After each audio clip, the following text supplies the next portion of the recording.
It's turkey time, and I just finished carving my favorite cowboy butter turkey, and you and I are gonna make it together so you can replicate this exact turkey, have a perfect one for Thanksgiving, just like this. So let's go.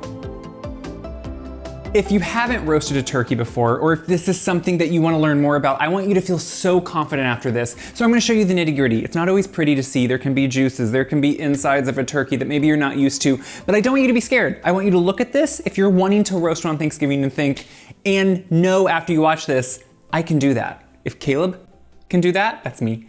You can do this too. So what we're starting with is a thawed turkey. You want to thaw them in the fridge, obviously. It goes by pounds. I'm working on, it's a little over a 13-pound turkey. But I want to show you a few things that you need to know. When you get a turkey, if they have a plastic handle, you remove that. That is for transportation, so it sits and has a nice shape inside of however it's being transported. And then you want to see how that's attached in there because it has this little plastic clip inside. So you have to get in, you have to get dirty. But you see how I'm pulling that out? You don't want to roast it with this in there. Take that out, remove it. Then you're going to have some items sometimes in your turkey. They're not pretty, but they can make a delicious stock or a gravy too. So we have a neck, we're gonna set that aside. We're gonna look inside for anything else. I don't see anything else in there. And sometimes you have to check the front also, and this is where they put the giblets. So they have them in a bag, so we don't have to look at them. Some people really like to use those in gravy again or in stuffing. Just set those aside and decide what you wanna do with them. And now we have the bird itself. So this year I'm spatchcocking my turkey, and I wanna show you how, because this cuts the time of roasting in about half. It only takes about 15 minutes per pound of bird you have once it is spatchcocked. And all it means is we're gonna take out the backbone. So we have right now the breast side up, we have the wings, we have the legs and thighs. So if we flip it over, I want you to see that you have a backbone. And how you know is you see right here where the neck was attached, and running the whole length of the turkey is the backbone. And we need to cut that out. Now you can do it a few different ways. You can use a good poultry shears if you have one, try to cut through it. I like to use a chef's knife or some sharp knife. It's whatever you're comfortable with because you are gonna be going through some kind of small bones. Now, there are juices in a turkey. It's just part of it, and some of them will come out as you're doing this. But I like to just go through, take my knife, and start going down the one side. And then once you get started, you can kind of just feel it better and see how you're working your knife all the way down. And once you get to the bottom, you're half done. Then you just want to come down that next side. Now, this can have varying levels of difficulty, but honestly, you can see with a good knife or scissors, if that's what you want, it can really be pretty easy too. Now, this sounds kind of gross. It maybe sounds a little off-putting to you, but this is a really kind of nice way to roast your turkey evenly. If you have issues with it drying out, this is going to help that. It really is, and it's such a nice, simple way to make sure everything's going to go well. So now what I'm gonna do is if I see anything inside of it, I know, extra fat or skin, I take it off, but then I flip it over. Now I'm gonna do this part on my baking sheet. I'm gonna flip it so I can open up the turkey and break that wishbone. So if you hear that, I'm going to press down on the breastplate just to make sure it can lay a little bit flatter. And as gross as that sounds, or as scary as that seems, it really is the easiest way to make sure you can do it. And honestly, once you do it, you're gonna feel confident and you know you're gonna be able to do it time and again. So clean as you go. We're obviously gonna sanitize everything when we're done. But now what we're gonna do is just make sure this is laying pretty flat. You can see your legs and thighs kind of splay out sideways. I again can get in here if I need to. And what I'm gonna do is actually work my hands under the skin just like I do any other year. I don't wanna tear the skin. I'll try to show you. I like to get in there and work them underneath because what this does is slightly separate the skin from the meat, and that's gonna create a little bit of air, which is then gonna help the skin get crisp, and it's gonna give us a place to put the salt rub to really make sure it's well seasoned right on the meat. I've cleaned my hands from putting them under the skin as best I could, onto the thighs and legs a little bit. Just don't tear the skin because that's the good presentation and sometimes what's delicious too. So now we want to do the salt rub, which I do a dry rub, meaning no big wet vat of brine, which is hard to know where to store. You need a cooler to keep it cold. This is much easier to put in the fridge, and I think it actually gets a more intense flavor on it. So I'm doing a cowboy butter turkey, and we're gonna get to the cowboy butter, but that starts with a good flavor profile right with the salt, which includes mustard powder, black pepper, garlic powder, smoked paprika, you know I love smoked paprika, a little bit of brown sugar for both flavor and color. And then we need to worry about salt. Now this is a lot of meat. This is over 13 pounds. But on my recipe, you're gonna notice that I say 1 tablespoon, I know it's gonna scare you, don't let that scare you, 1 tablespoon of kosher salt for every 4 pounds of turkey. That's a really important thing because that way this recipe is adaptable for whatever size turkey you have. And while you're gonna say, oh, it's a lot of salt, it really isn't when you work it out to the amount of meat you have. And this is what makes sure you have a really well seasoned bird. And that's why you don't wanna buy a pre-brined bird because already you would have even more salt than that added to it. So doing this at home actually is gonna save you. So what I'm doing is mixing this all together.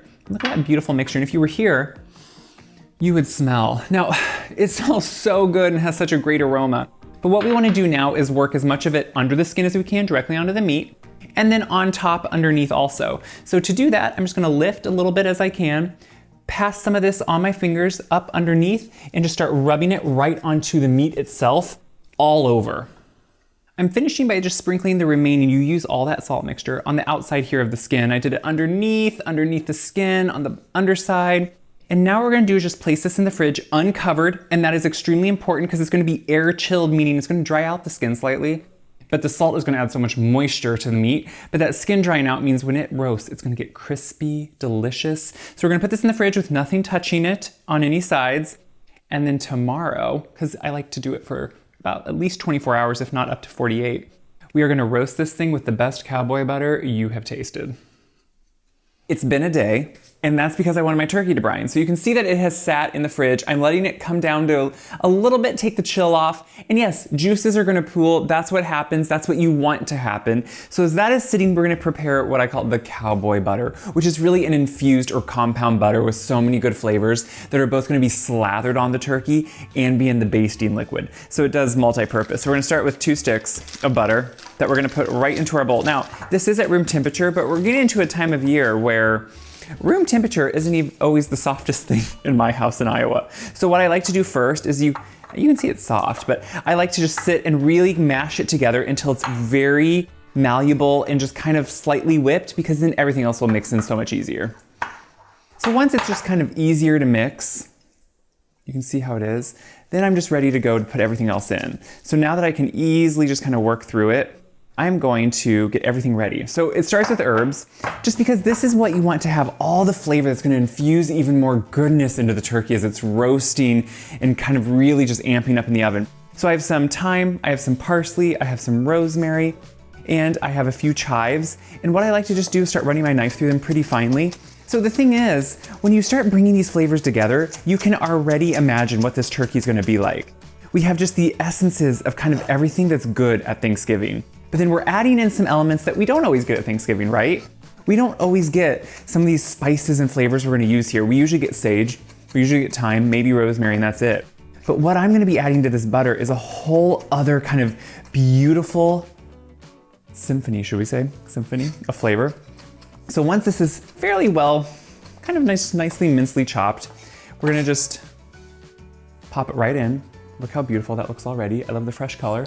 And then we have a whole bunch of other flavors. So some lemon zest, just take a little grater and make sure to get only that bright yellow part. I made sure to wash or scrub and use organic lemon so you don't have to worry about any coating that's on it.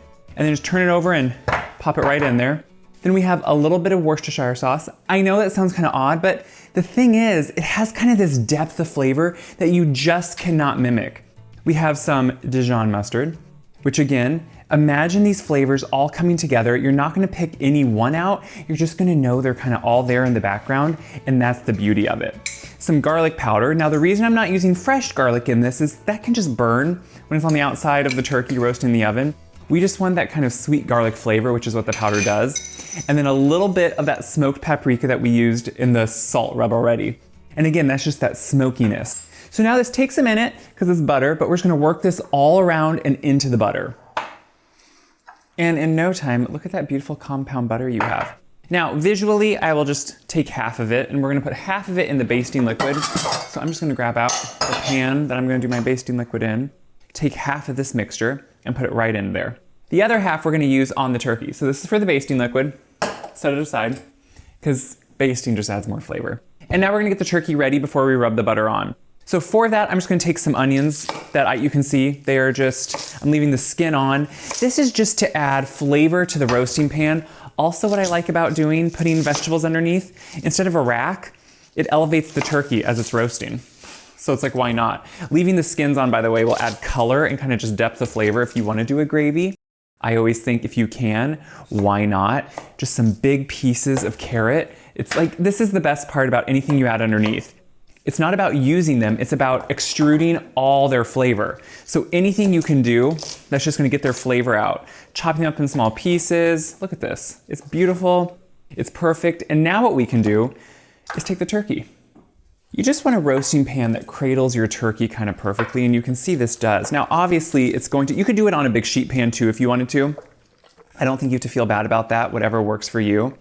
Now what I'm gonna do is, when I roast it, I like to always take these wings, the tips, and put them underneath the turkey just so they don't burn. We can worry about that once we get the butter on too. But this is now a time for us to make sure we get all this butter. My hands are dirty with the turkey, but all this butter is going on the turkey, so we're okay. So what we're gonna start doing, and remember the turkey still has some chill on it from obviously the refrigerator. So this will clump up a little bit, even though it's room temperature, don't let that scare you. I'm gonna put as much as I can somewhat under the turkey. You can actually just put clumps if you want to under the skin, and then you can just use your hands to rub it and it will move around under there. I'm also gonna put it all over the top of the turkey. It's kind of whatever you're comfortable with, I think is okay. You don't have to be too worried. The beautiful part of this is as it melts, as it roasts, obviously the butter's gonna move around. That's the beauty of it. Move some over onto the legs and then just get it everywhere. Now, as you can see when it goes on the outside, it's not a pretty thing because it just kind of gets clumps of butter. But you know what? We're putting it into a hot oven. It's going to roast and all that butter is going to melt and just start self-basting all over this bird. And that's exactly what you want. So I'm going to wash my hands. I'm going to put this in the oven and we're going to start smelling an amazing meal. The turkey has been roasting 20 minutes at 425 degrees. And I like to do it at that higher heat just to get it kick-started and then turn it down. But now what I'm gonna do is put the basting liquid on, and it is so easy to put together. I took that reserved Cowboy butter, some white wine, just a nice dry white wine, some thyme, a little bit of rosemary, and some Worcestershire sauce. And then I put it all together, let it melt, and now this is what I'm gonna baste on probably every 15 or 20 minutes. It's a really simple thing, but when you put it on, look at this. It just is keeping the top of that bird moist. It's adding butter, it's adding wine, it's infusing juices underneath the turkey with even more flavor, so we have a beautiful gravy liquid to use. And I just like to put it on everything. Now, honestly, during the rest of the time, I'll probably just open the oven door, quickly do it instead of pull it out. But I really wanted to be able to show you. And this is what's beautiful about a spatchcock turkey. It's gonna roast more evenly and much more quickly. I took the turkey out and then I let it sit with some foil over it for a while. This is a big piece of meat, and letting it sit for 20 to 30 minutes is going to finish the cooking. The temperatures I have in the recipe make sure that there's carryover cooking because it finishes cooking outside of the oven. And then it slowly just absorbs back that moisture. So if you cut it too soon, it's gonna release too much moisture and you don't wanna do that. So after it has sat, you can start carving it. Everyone likes to do it a different way. I think a spatchcock turkey can be a little easier. All those pan drippings can be used for a wonderful gravy. You can put them in a separator, separate the fat. So I always start by just getting these legs off. So I'm gonna start carving it and then show you all the beautiful meat that you can get and have it right on a platter for you. I'm finishing with that final breast. So you can see I break it down where I have breast meat sliced up, I have wings. Actually, I don't have the wings on there. I have the thighs on there and the legs. And the wings I can set on yet. I like to keep the skin on if possible. Obviously, depending how that turkey kind of roasts and lays. It'd be a little hard, but it's that nice, crisp, beautiful skin that has so much flavor. So if you want it, but it also just has a nice presentation to it, which I think is important. So let me just set these off for a second so I can get this breast meat on so nicely. And just slide it right on off the knife. And look how we have a little something for everyone. You can kind of choose what you like, whether it's dark meat, whether it's light meat. It's kind of whatever you hit that works for you. And that's gorgeous, isn't it? Thanksgiving is ready. Pulled off a little bit extra meat that was still left on the bird itself so we can try it here. This is the best part. It is juicy, it is tender. And it tastes so good. It's so well seasoned. Not salty. Every year when I do a dry brine, I think people are worried that it's salty. It's not salty at all. It's very well seasoned. It has a lot of flavor. All the steps we did, that beautiful dry brine with the spices, that compound butter, the Cowboy butter, that really drove it home even more. It will get you to this beautiful turkey every time. It is ready for Thanksgiving, ready for your table, and ready to really wow your guests and your family. with Honestly, you can now go through each step and see. It takes a few steps, but it's not hard, so you can do this too. Share this video around because you know what? Thanksgiving's coming and sometimes a turkey can seem overwhelming and hard.